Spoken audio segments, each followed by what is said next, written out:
Hi, my name's Margaret. I'm the creator of Card Readings, and I'm going to talk about this book, Madeleine McCann, written from Kate McCann. Now, this is going to be part of my Mission magazine, and I'm putting this out there for a number of reasons. Like, I have people on YouTube saying it's too emotional for them, so I thought I'll do it for that reason, and it's something different. But there's some things in this book make sense and some doesn't, and I thought I'll share with you. And I'm hoping that police have read this for this reason, because like I said, a lot of it doesn't make sense, not at all. I look at it and I think, nah, like the timelines, and I'll talk about the timelines later. I'm going to go by chapter to chapter, and I'm going to do one whole one at the end with the whole book, so it makes you say a bit about it. Now, I'm going to talk a bit about the book itself. Like, one of the things is, people say Kate has no emotions in this book. And I get people saying it, I understand it, where they're coming from. But as a carer, I was a carer for disability, number of places I worked with, and that's something you learn. You learn to take yourself away from a situation, and you learn to do that in your reports too. Like, one of my things and I'm assuming it's the same as hospitals, because they do a lot of people, and they read a lot of things, and this is where this comes in too, where we call it IPP plans, and these are more related the person's background, what's good for them, what's not good for them, what would work for them, what doesn't work for them, and how to do communication, are they allergic to things, the whole lot. Because some people with disabilities, as you probably know, can't talk. So you need to learn about stuff like that. And if you're a person who believes in being a Christian and you have someone who's Jewish, the person will highly say to you, can you work with someone Jewish? And can you, because you're Christian, can you take a step back from that person who's Jewish? It normally works that way. And it's the same with people with behaviours. If you want to know what I mean, people with behaviour, you might have triggers that set a person up, and you need to learn these things.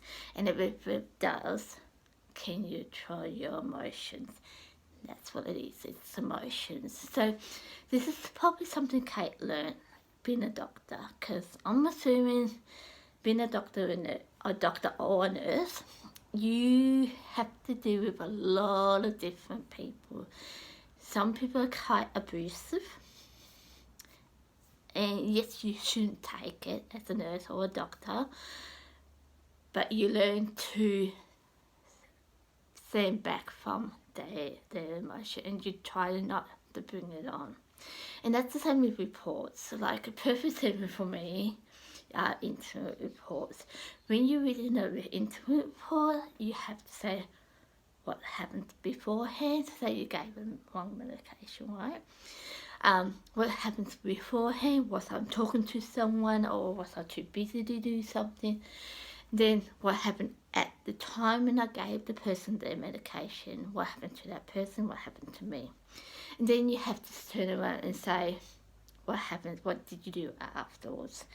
And you can't say, well, I think what such and such was very upset, so I just shoved it in a person's mouth. I can't say that.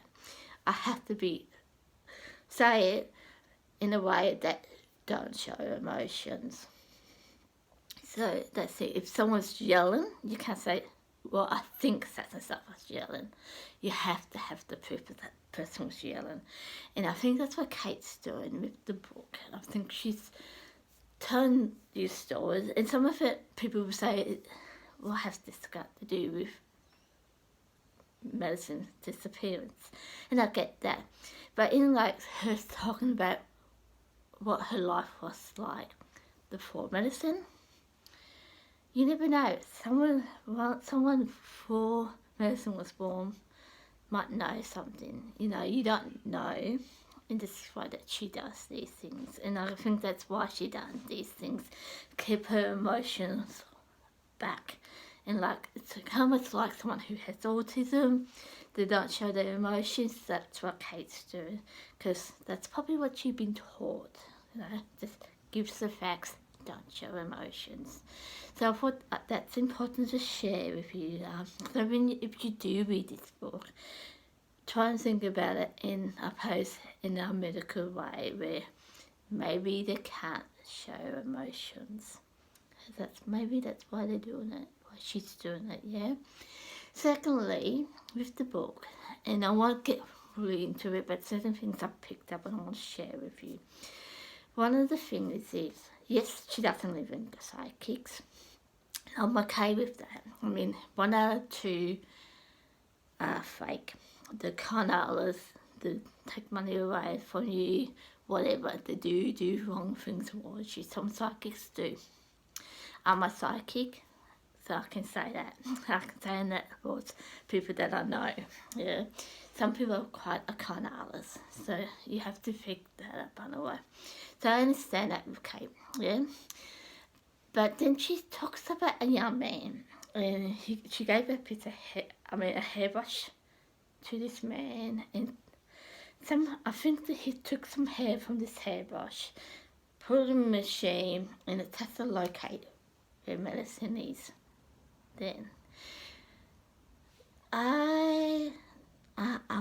that's kind of like, to me, it's like being a psychic. I mean, unless you have electronic stuff in your hair that you can home pin it like a phone kind of thing, I don't get how that would work. Yeah, no, that's just my opinion. But the other thing with this is they've got sniffer dogs, yeah. Has to sniff out the car and behind the bed and the couch thing, if you've heard the story about medicine. The other thing is, it's the DNA side of it. They don't trust the DNA. I really don't get it.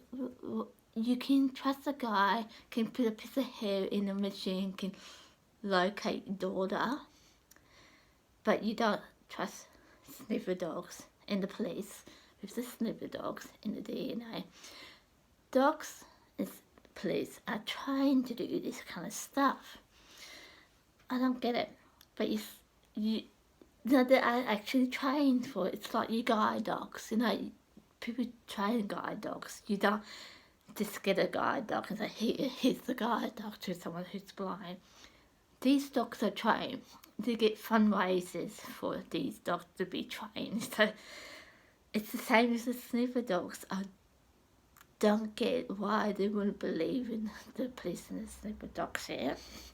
Secondly, you know, as a doctor, you will learn how DNA works. I mean, I learned the basics when I was 14 in high school. It was just the basics, not how you do your fingerprints and you got your type A, type B blood, that kind of stuff. We learned that in high school when I was 14, yeah? So for her and Greg, say things like, I don't believe in the DNA. As a doctor, you will learn heaps about DNA and how it works and how it can be positive or something. Like you will learn these things. You know how these things work.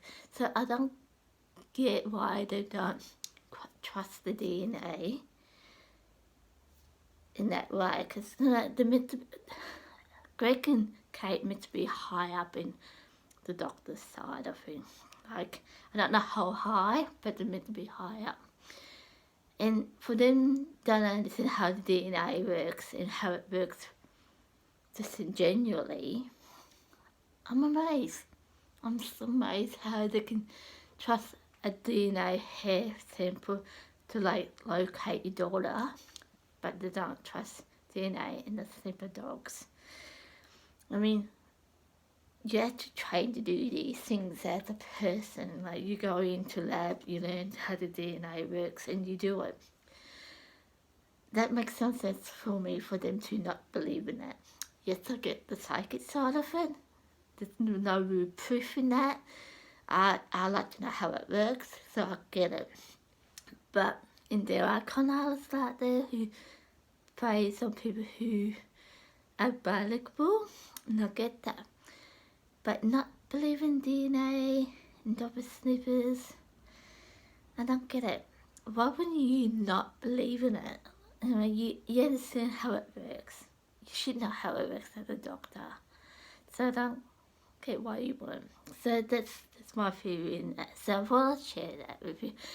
And there are certain things in this book. That's why I'm going to go chapter to chapter, one big one at the end. In things like timelines with certain people don't make sense. Because 1 minute's this, next minute's this, yeah. The other thing is 1 minute she's putting someone down, next minute she's not putting that person down. Yes, she's quite honest with certain things. Like she meant to say there's a lady she meant to talk to on the day of medicine disappearance or something like that. I can't remember. We'll get into that later. And Kay said no, that wasn't true. She meant well, but it's not true. So it just contradicts herself a bit, and that's why I want to talk about the book. And like I said, I have to please watch and read this book because there's a lot of stuff in here really doesn't make sense as a doctor, or just things like that.